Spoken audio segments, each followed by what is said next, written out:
lesson 25. We continue reading from the Hatha Yoga Pradipika, chapter 1, Sutra 18. After the introduction, a little bit on the history of yoga and ideal circumstances to thrive with your practice and your development, a little bit about food, and the yamas and niyamas, according to Svatmarama. We now switch to the Asana practice. Sutra 18. I proceed to describe some of the asanas accepted by the sages as Vasistha and yogins such as Machendra. So here you have it again, the author using symbolical language to tell us that there are some asanas following here that are valuable. And he does that by referring to Machendra, the first human being, and sages like Vasistha.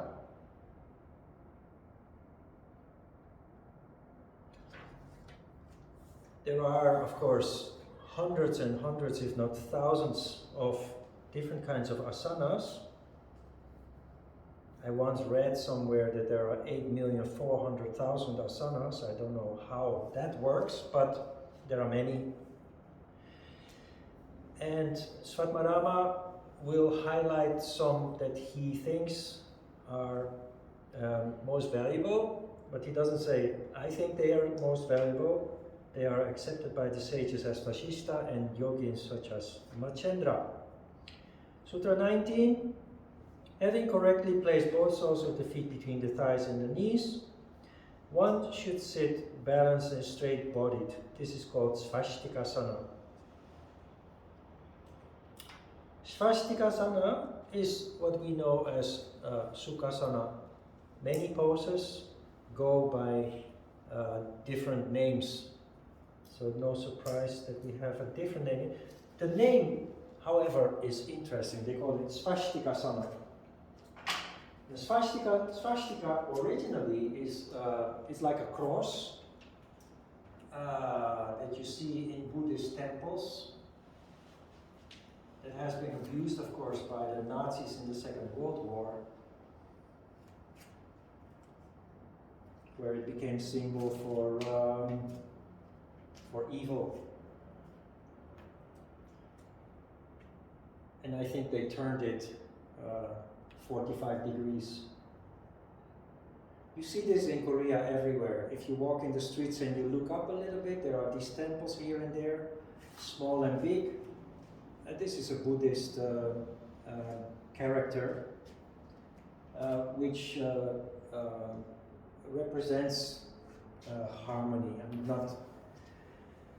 not exactly sure about all the details, but it's a Buddhist. European people, not knowing the Buddhist origin of this character, can become quite upset when confronted with the swastika, simply because of the abuse of this character by the Germans during the Second World War.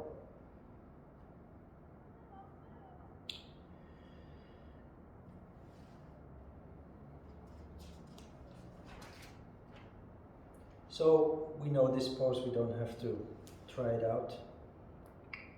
20, Sutra 20, place the right ankle next to the left buttock and the left ankle next to the right buttock. This is called Mukasana, and it resembles the face of a cow. Go is a cow, Mukha is face. So literally the cow face. However, this pose is almost always done wrong. In the yoga studios, it's done like this, with the hands behind the back. This doesn't do anything. You see in the drawing also a very different posture. You place your lower legs parallel to one another. And then you sit back, not allowing your feet to separate. When you don't allow your feet to separate, you build an enormous intensity in your legs, and you cannot actually sit on your buttock, so you're floating. So it's a balancing pose. So once you have established that, and you have established balance, you then join the hands behind the back. And you try to ease into it as best as you can, without losing balance. Try it out if you like.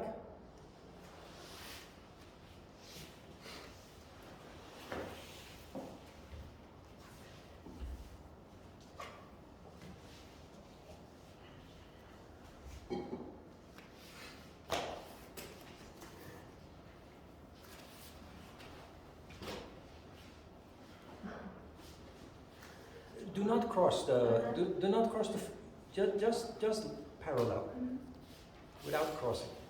Yeah, like that. So, right. Like this? Yeah.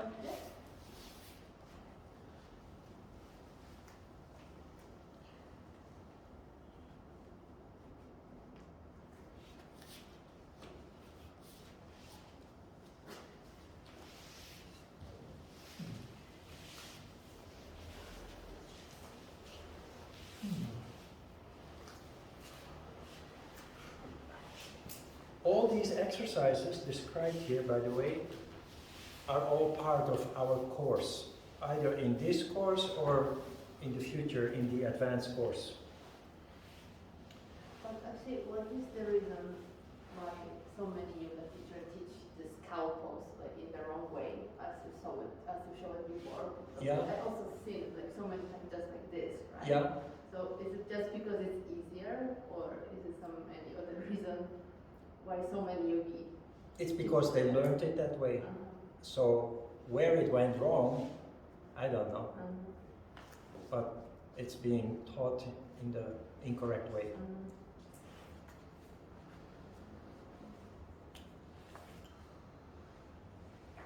21. Place one foot firmly on the other thigh and the other thigh and the other foot. This is called Veerasana. It's a very strange description, but it's the hero pose, Veera, where you sit in between your ankles with your hands on your thighs. People who are uncomfortable in Sukhasana or Svastikasana, they can use this as an alternative for meditation. There are people, especially girls in childhood, during childhood, they sit on the floor like this playing.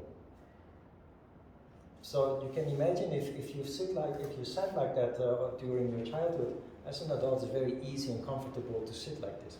But if you sit straight, it's a perfect meditation pose. Sitting straight, allowing energy to rise up. It's also funny because in kindergarten we scold kids when they sit like this, and we tell them not to sit like that actually. And kids really naturally try to sit like that very often. Right. And teachers always tell them, no, it's not good, don't do this and stuff. It's a really good pose actually, this, because in a practical sense, it strengthens the knees and the ankle joints. And the knees and the ankles are the most common injuries people have when exercising. And the reason for that is there are huge muscles in your thighs and your calves, and they're connected with delicate joints as the knees and the ankles. So when something goes wrong, it goes to the weak spot, which in that case is the delicate joint. Sitting in Veerasana strengthens the joints, and so they become more on a par with the strength of those big muscles that they connect. What's not in the book is that if you are comfortable in Veerasana, you can do Supta Veerasana. Supta means sleeping or lying. We become a lying or sleeping hero. Uh-oh. Good, that's where lids are for. I will get some towels, and one is not enough, I think. I have just filled it up, so. There goes my mask. Go ahead, try it out if you feel like, lying down, Supta Vira. I will take care of this in the meantime.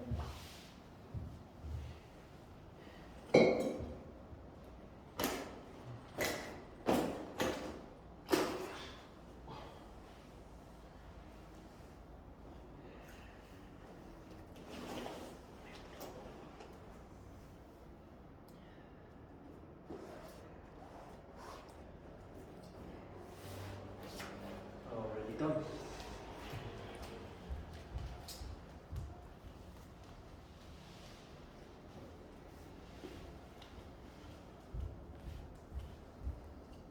So sometimes, because of the strain that builds up, some people feel more comfortable do it with the feet pointed to the side. It is important to avoid the deformation of the ankle joints, that you keep the feet pointing back when you do this. Then we have the turtle or the tortoise.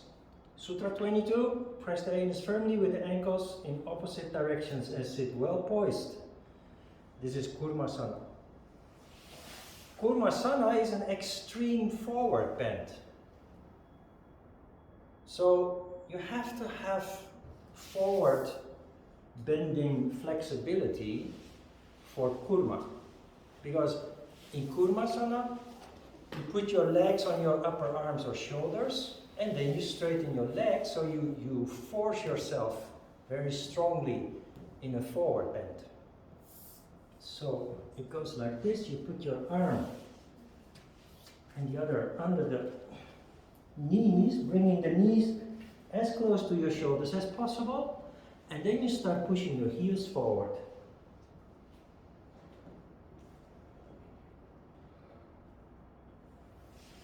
Then I'm curious, Emma, if this is painful for your lower back. It's not? No. Only bending back. Right? Only back bends are painful. The same to me.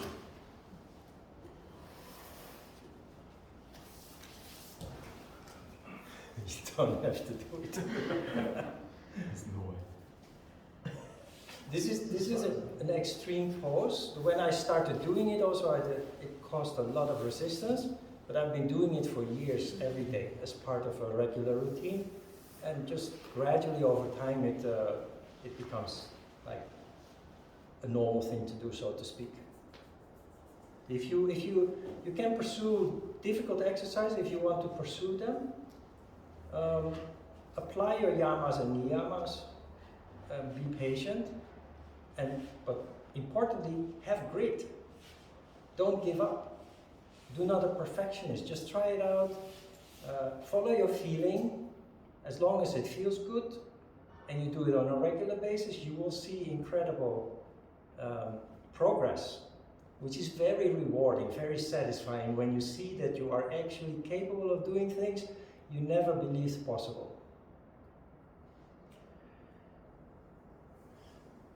'23, assuming the Padmasana, insert the hands between the thighs and the knees, planting them firmly on the ground. Rise in the air. This is Kukkutasana. Kukkuta is a rooster. It's the infamous rooster pose. You have to be able first and foremost to do Padmasana, of course. And then you force your hands through. So easy for Emma. You force your hands through, controlling your fire, and just keep working. But Emma, try to get your hands through so far that your elbows are through.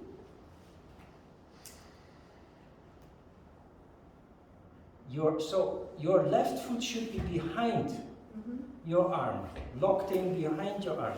Look at where my feet are. And that is. You should start with your right hand. If your Left foot is on top, but in front of your foot. In front, here. Yeah, you have to lock in your foot. If you put your foot a little higher, it's easier. There you go. And the more difficult one is, well, it's easy for you too, like Emma. And then you have to find balance.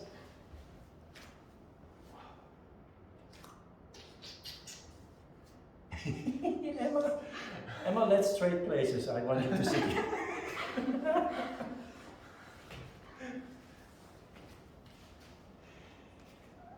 A pose like this you can modify. If you can't do Padmasana, for example, you can do half.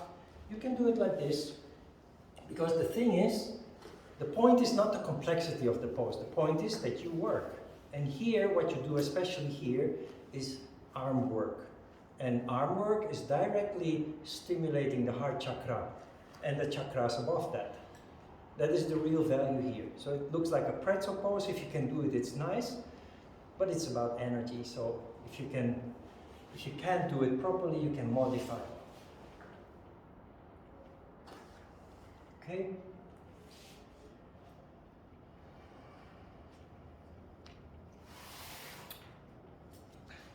'24 is an extension of Kukuttasana, assuming the Kukuttasana posture, wearing the arms around the neck and lie on the back like a tortoise.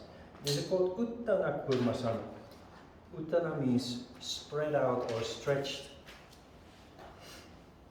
As you know, turtles that lie on their back cannot upright themselves and they are doomed to die if not helped.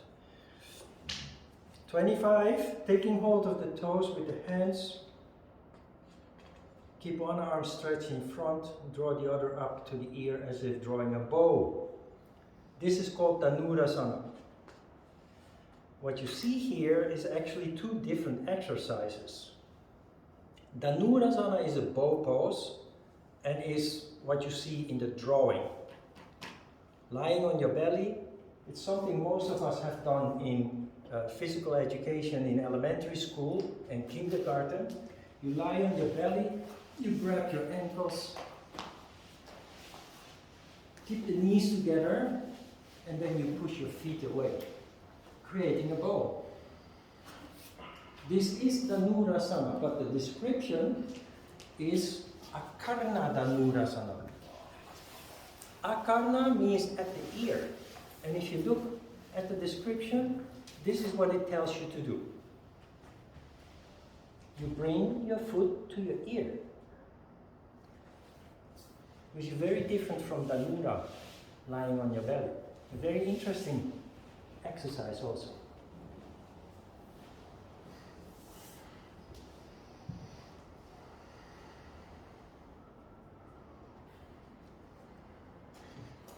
If you find it hard to hold the big toes, grab the edge of your foot.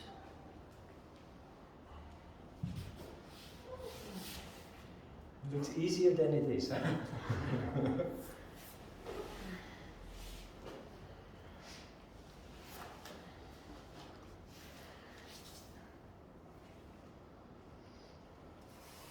'26. Place the right foot at the base of the left thigh and the left foot outside the right knee. And remain with the body turned around. This is the asana described by Matsyendrasana, named after the first human being. This one, like Veerasana, is often, like Mukasana, is often done wrong, because you're being told to pull your foot back. And people do it like this.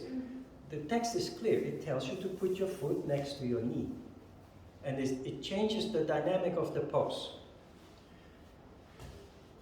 What is important is that you sit straight and that both buttocks are firmly on the ground. So do not allow one buttock to come off the floor when you twist, which is often, teachers sometimes even tell you that you should lift your buttock off the floor. The spine has to be straight. It's all about energy. Then it goes directly to the extreme form, but it goes in steps. Sit straight, embrace the knee, And with the other hand on the ground, you prop yourself up. And you go into a maximum spinal twist. Martha, you should turn the other way. Yeah. So if you're comfortable in this position, you can go to the next step. Then you use your arm as a lever and you grab this foot. Or the knee. But the foot is as it is described. Then both buttocks should stay on the ground. And you simply twist as far as you can while keeping the spine upright.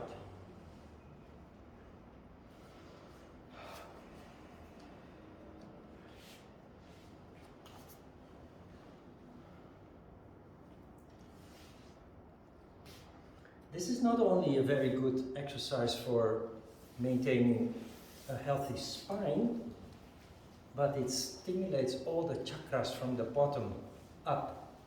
So it's kind of a Kundalini pose. You can do an experiment. When you find yourself in a situation that you're really upset, angry, sad, upset in any kind of form. If you do this pose and you stay just for half a minute, up to a minute, you will immediately feel your emotion fading away. You become calm and you take control of the situation. The thing is, of course, that it's the last thing that you think of when you're upset, but just as a matter of experiment, try it out sometime. You will see how incredibly powerful it is.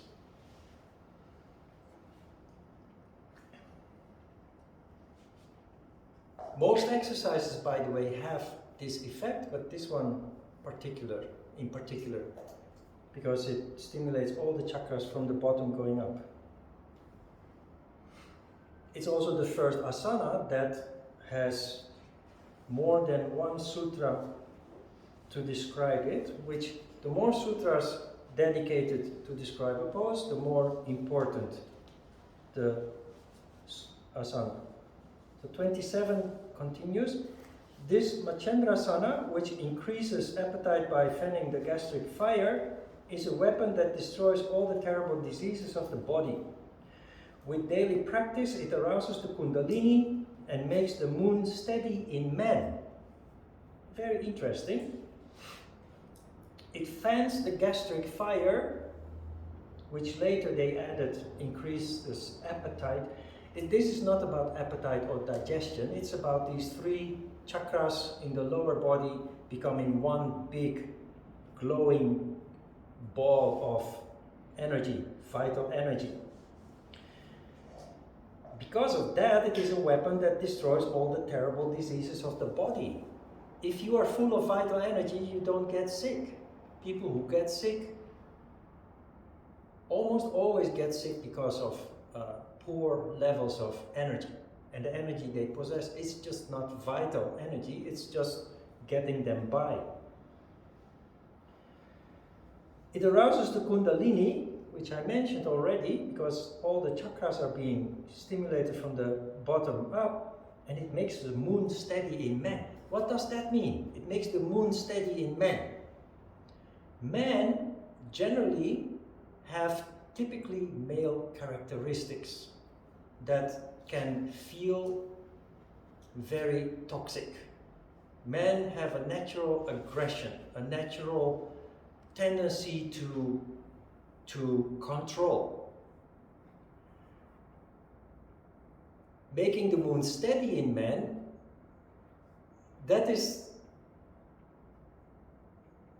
taking the sharp edges of those typically male characteristics. It is, for me personally, I find it very difficult to communicate with most men. And it's exactly because of these typical male characteristics. Men, those kind of men also will never come to a yoga class, even though they need it most. The men that come to a yoga class usually have the moon already steady in them. They don't have that toxic masculinity over them. That is what making the moon steady means here. And I think women especially are very much affected by these kind of men in daily life. Could be a family member, it could be a person at work, whether an equal or a superior, a manager or a boss. It's very, very creepy in a way to have to deal with these kind of men, especially for women.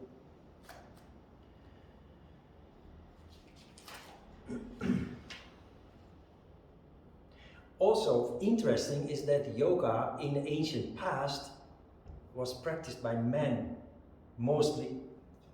We have a totally different situation now where it's mostly women that practice yoga.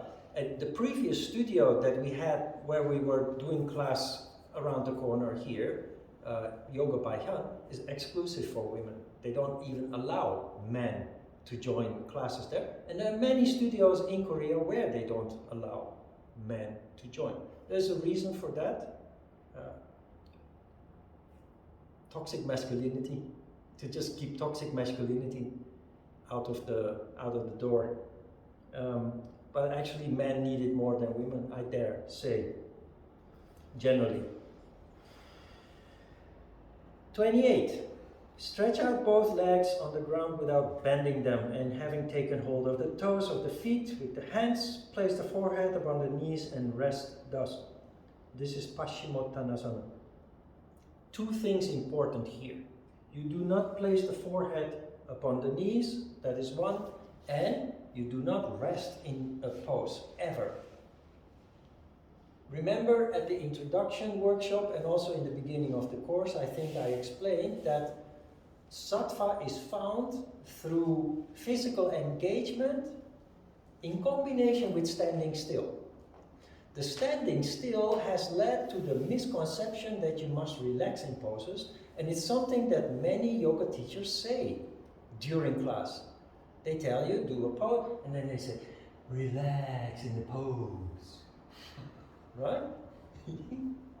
No. You don't relax in it. First of all, you do not put your head on your knees. You try to put your head beyond your feet. Or you imagine, because you want your spine to erect. You want all the activity to be in the hips and not in bending the back. So you push the tailbone back, you push your belly down, and you do not try to put your head. If you're very super flexible, okay, then you can put your head down, but not before your belly touches your thighs. Then instead of relaxing in the pose, you build up the tension to a point that you can consolidate and stay in that position 10 seconds, 20 seconds, up to a minute or more. And if you're struggling because you have long legs, short arms, or not so flexible yet, you can use a cushion to stimulate that tilt of the pelvis. It helps you to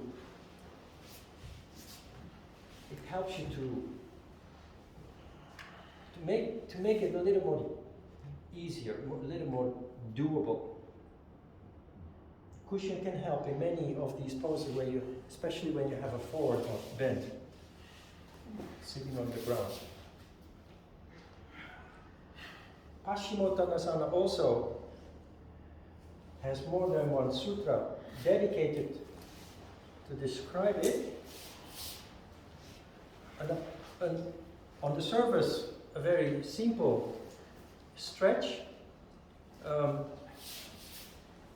has much more to offer than just being a simple stretch. 29, this most excellent of all asanas, Pashimottana, makes the energy flow through Sushumna.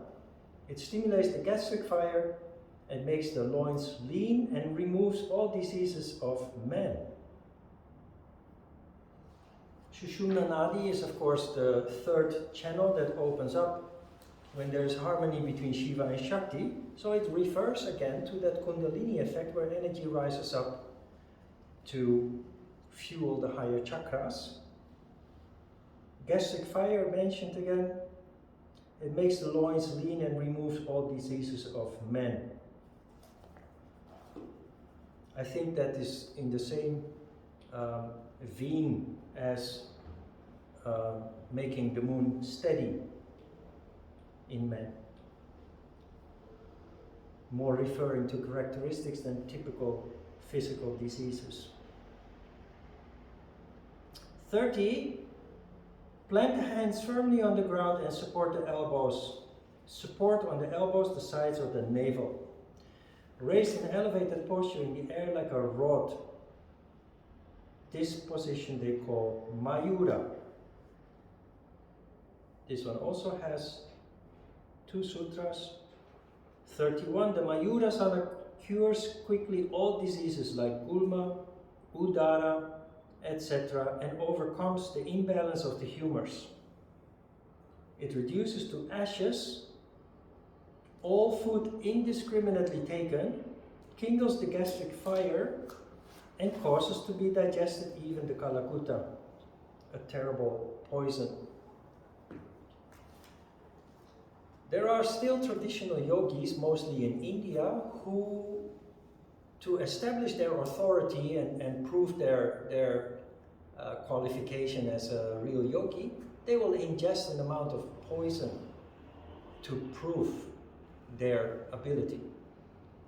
For normal people, that would be close to deadly, and they just digest it without any harm to their body. That is based on this sutra describing here that you would even be able to digest a terrible poison called the kalakuta. We did this pose when we introduced the fire poses, and the reason for that is exactly that. It is the ultimate fire pose, and it is described in this sutra also. It stimulates the gastric fire. It reduces to ashes all food indiscriminately taken, so that's related to digestion.